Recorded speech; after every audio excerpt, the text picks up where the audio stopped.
Am I the a-hole for telling my pregnant friend that her kid was going to get bullied for the name she plans on using? One of my friends found out she was pregnant a few months ago, and she's really excited to be a mother. I'm happy for her and think she'd make a good mom, but there's one problem: she wants her baby's name to be unique and special, but the way she's going about it is terrible. What I mean is, the name she plans on using is god-awful. If it's a boy, she's going to name him Danger, yes, spelled like that to be unique, and if it's a girl, she's going to name her Tinkerbell. I wish I was joking. I asked her if she was 100% sure, and suggested if she was dead set on those names to make them the kid's middle name. When she asked why, I told her flat out that the child would get bullied if she named them that. I know just how shitty kids can be. I got bullied for my name, and changed it when I was 19. She got really upset and told me I was being unsupportive and I was a shitty friend. She's been ignoring my texts ever since, and it's been more than a week. I'm starting to feel kind of guilty over what I said. Am I the a-hole for refusing my partner's parents to stay over for a week at Christmas? I work shifts and it's my house. I have owned my new house for less than a year. I worked incredibly hard for it. My boyfriend of only 9 months moved in with me because he had nowhere to live at the time, and I allowed it. I pay all mortgage payments, all utility bills, cable, internet and water. We both buy groceries, although he buys a bit more, and he usually buys my petrol as we often take my car when we are out together. I added him to my health insurance and gym membership because it is slightly more for a couple and turns out a good deal. He is close to his parents and they come to town several times a year to stay with his brother. A few weeks ago he said they were coming up again for Christmas and want to spend half the time staying with us. His ex-partner had made them feel uncomfortable, so they said they would like to be able to stay with their son now he has a new partner. I am a shift worker and have no time off at Christmas. Last time his parents were here they asked him if he was off for Christmas but did not ask me, and did not ask me if it was okay to stay at my house. His parents don't really talk to me when we meet up with them. They focus on talking to their son and say very little to me. We don't have any relationship. I find his parents disrespectful when they visit. A couple days ago they dropped in for a cup of tea at 8 p.m. Once here they announced they were hungry and wanted to eat with us. We don't really do big dinners, we just snack, so there was no food prepared. They then said they would order pizzas for themselves to eat at our place. It was 8 p.m. and I wasn't keen for them to stay late, so I suggested they go out to McDonald's. His parents discuss my financial situation with my partner behind my back. They are keen I don't use his inheritance/savings towards the house and wanted to know if I was meeting my financial obligations without touching his money. Finally, when we were out to eat, they dropped my knife on the floor.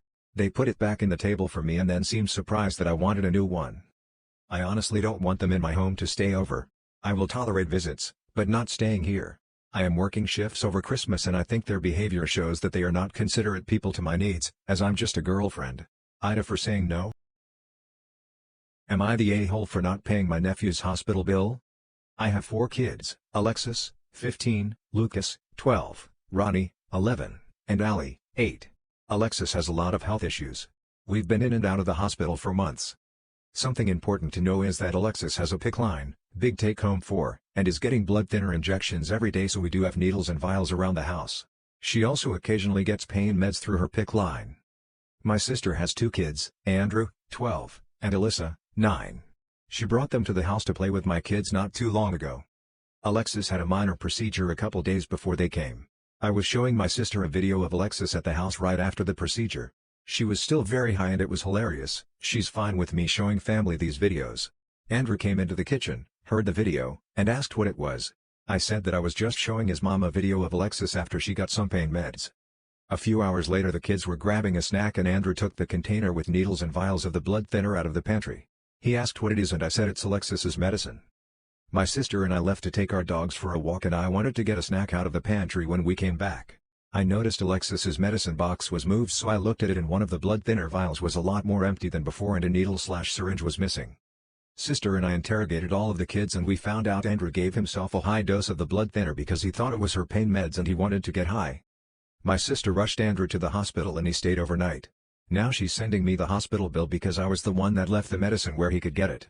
I'm refusing to pay because if my 11 and 12-year-old boys and 8-year-old girl know not to touch other people's medicines, her 12-year-old should be able to see a vial and syringe and not drug himself. She's threatening to sue and I really don't want to go the legal route with this. Am I the a-hole for refusing to pay for my stepdaughter's college? My 48M stepdaughter Hannah, 18F, is going to attend college.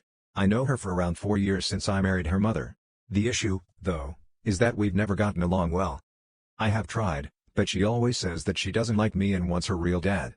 When I try to tell her stuff or scold her for behaving out of order, she'd say, "You are not my father, you're just some stranger." My wife Emily asked her to behave properly as well, but she doesn't care to listen, and in the end she stopped telling her as well. I had to pick Hannah up at school once, and when a couple of people who did not know I was her stepdad asked her who I was, she said, "Oh, he's a servant," actually in front of my face. I was extremely mad at that, and it even resulted in a huge argument, although she played it off as a joke.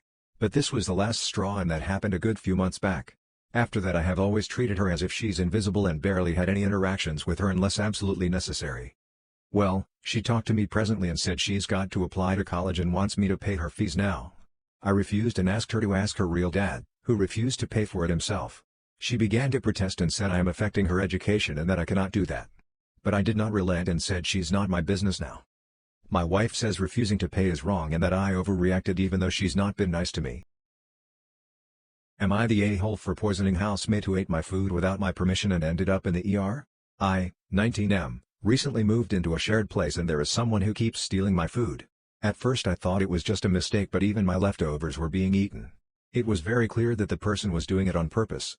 I spoke to my housemates about how I would just prefer to be asked first, but they were nonchalant about it and none of them admitted to doing it, and I haven't caught anyone in the act, so I just tried to ignore it as it only happened every couple of days or so. A few days ago I came home from work with a carton of eggs that I found while dumpster diving and some bread. I wanted to give the eggs the water test first before eating them just to make sure that they are safe to consume, but I was too tired and went to bed early without eating. The next day I found out that one of my housemates got so sick he ended up having to go to the emergency room.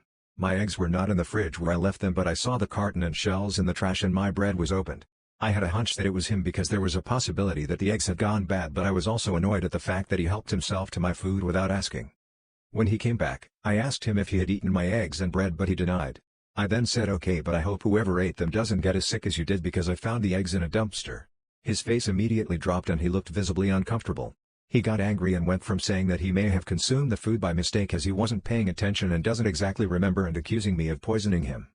He said that it's a health hazard to bring such food in communal spaces without warning everyone first, as it's not uncommon for people in shared places to eat other people's food by mistake. He hasn't spoken to me since then, and my housemates are siding with him and called me disgusting for doing that. A part of me feels like I wasn't wrong because they were my eggs that I was fully intending on eating, and I didn't think I had to warn people against eating food that didn't belong to them, but I also do feel bad and guilty that he got sick. So Reddit, please tell me if I was in the wrong?